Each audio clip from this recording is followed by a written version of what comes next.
nagsisimula bilang musikero,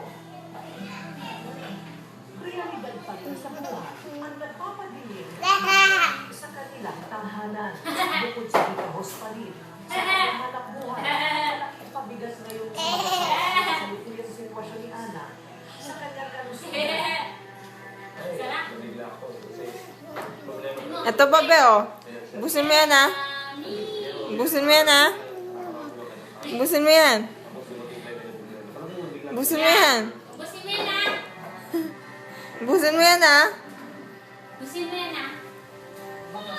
Medical Center sa Pasig, sinabi ng doktor na may breast cancer si Ana ay kinakailangan din natanggalin ang kanang dibdib para humaba pa. Sharon, may kasama ng ibang babae.